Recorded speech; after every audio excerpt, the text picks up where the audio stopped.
our interview? Hey, I'm ready. Sweet. How do you get in? Well, you just buzz right here. I'll do it again.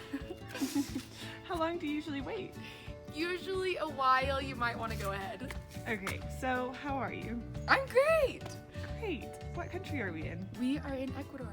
Where? We're in Quito. It's in the northern part of the country. Hi, it's Emily from World Race. Well, why are you here?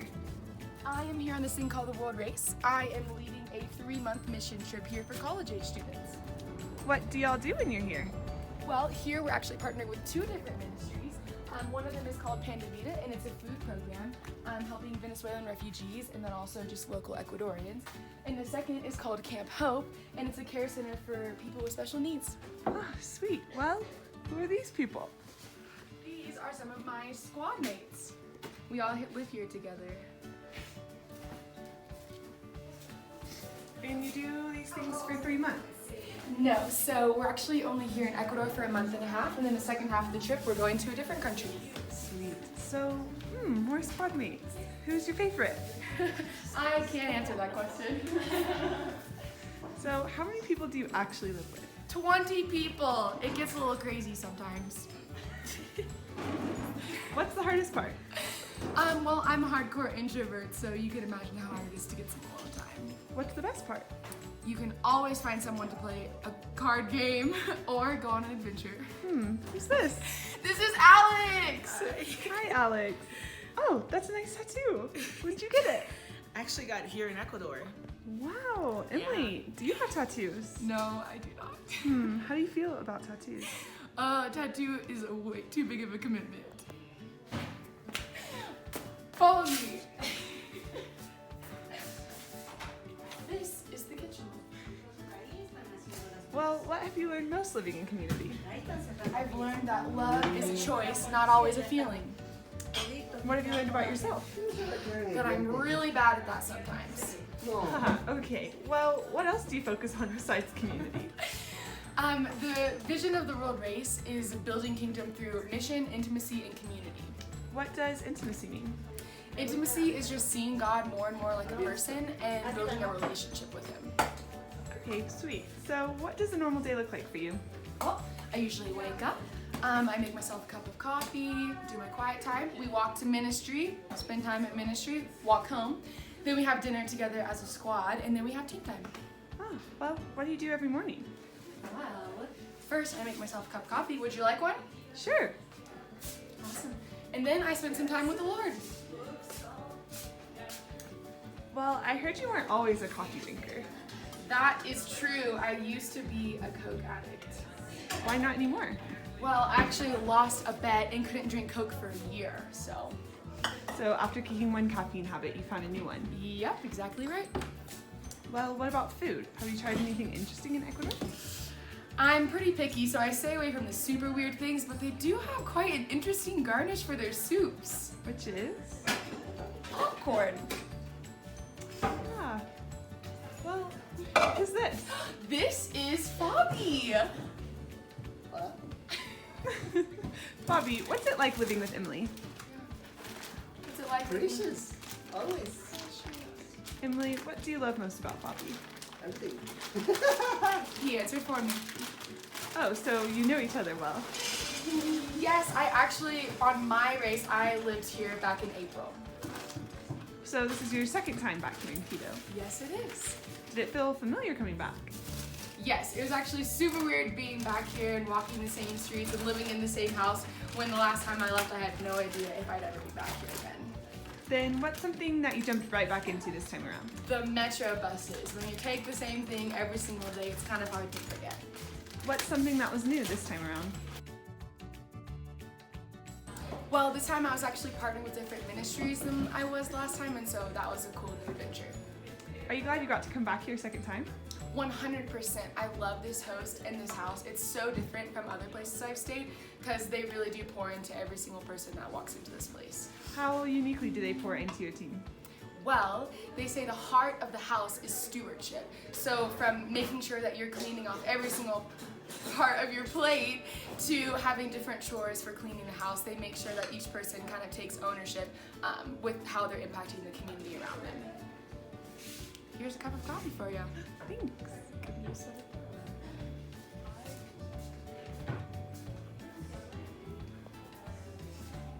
And today's your last day. Yes, today's actually a travel day, so you can see everyone's getting ready and packed up. What's the best part of travel? Well, you get to zone out, watch some Netflix, eat some snacks. It's a great time. What's the worst part? Ugh, especially here in Ecuador, there are lots of mountains, so when you're weaving in and out, I get a little motion sick. And how do you deal with that? C-bands, they're these incredible bands you put around your wrists, and they push on your pressure points, and they help with like motion sickness. They're great. What's the longest travel day you've had? On my race, there was one leg of the trip where we took 6 different flights, and it was over 80 hours before we got to where we were going. It was brutal. And what do you like on those travel days? I don't like to be bothered, so if I have my headphones in, maybe don't poke me, and definitely don't wake me up if I'm sleeping. Can you sleep on buses and planes?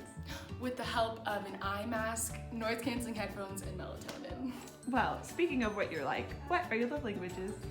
All of them. I especially love handwritten notes. And what's your Enneagram? Such a 9. Tell me about nines. Well, 9s love peace, inner peace, and external harmony. It's great. As we say in Spanish, tranquilo. Have you learned a lot of Spanish while you've been here? Un poquito. They like to help us out around here, and they have these signs. Laundry, lavanderia. Can you say a whole sentence? Me llamo Emily. Dios te bendiga. What does that mean? My name is Emily. God bless you. So, are you glad you did this? 100%. Here are actually some rooms where all of the lovely people that I get to lead have been staying in this month, and I love them a lot. Sweet. What's one thing you didn't expect? Oh, to love these people as quickly and as much as I do. What's been one thing that's different this time? Well, everyone seems to think that I know everything, but let me let you in on a little secret. I don't know much. What's the craziest adventure you've been on? Well, they have this thing here called the teleférico, and so basically you take this ski lift up a mountain, but when I went, it was actually pouring rain, and as you go higher in altitude, the colder it gets, so it actually started sleeting, and it was freezing cold, and I was wearing these shoes with no socks, and so it ended up being quite an adventure. Well, speaking of, what has been a funny story? So there's this tradition here in South America called besos, and it's basically when you greet someone, you give them a little hug and you just kiss them on the cheek. And it's super normal here, but obviously not in America. And so since I've actually lived here in South America for a few months, I'm pretty used to it. But some of the other racers who it's their first time here, when they try to do it, sometimes it's a little awkward, and it's super funny to watch people try to do it and sometimes mess up. So, speaking of bases, what else has been a hard culture adjustment? So lines are not really a thing here, so you could be waiting in line for a bathroom and someone will just walk right in front of you, and sometimes it's super frustrating. So, you miss home. Sometimes. What do you miss most? My friends and Chick-fil-A. Well, what's the first thing you're gonna do when you get home? Take a hot shower. Why? Because hot showers are very hard to come by on the race. Was that your bag out there? Yep, all of those bags are what we all live in for 3 months. Well, where are we now? This is where me and my co-leader actually got to stay. We've packed up and moved out, but we got to stay here, just the 2 of us. Do you always stay in bunk beds? Pretty much. On my race, it looked different every month. Sometimes we were on the floor, sometimes we were in real beds, sometimes we were on shelves. Shelves. Shelves. Well, how long are you living here for? Well, today's actually our last day. We're packing up and taking a bus up the mountain, so travel day. Where exactly are you headed? So we're headed to a different ministry here in Quito for a week, and then we are actually headed to Baños, which is known as the adventure capital of South America, and then we make our way down to Peru. Are you ready to leave? No, I am very, very sad to leave. Is it harder this time? Yes, 100%. While it was hard last time, just the relationships that I built with Fabi, and just this house and the memories that I've had, yeah, just make it even harder to leave the second time. Sweet. Well, this is our last question, so why don't you end us with your favorite memory you've had here? Something that our squad loves to do here is have worship nights. And so sometimes it's just a guitar or it's just a phone playing music. And we all just gather in the living room and we just sing and worship and spend time with the Lord together. And we've done that countless times. And yeah, they're just some of my favorite memories that I'll look back fondly. Well, that's so awesome. Thanks for showing us your place and answering my questions. Yeah.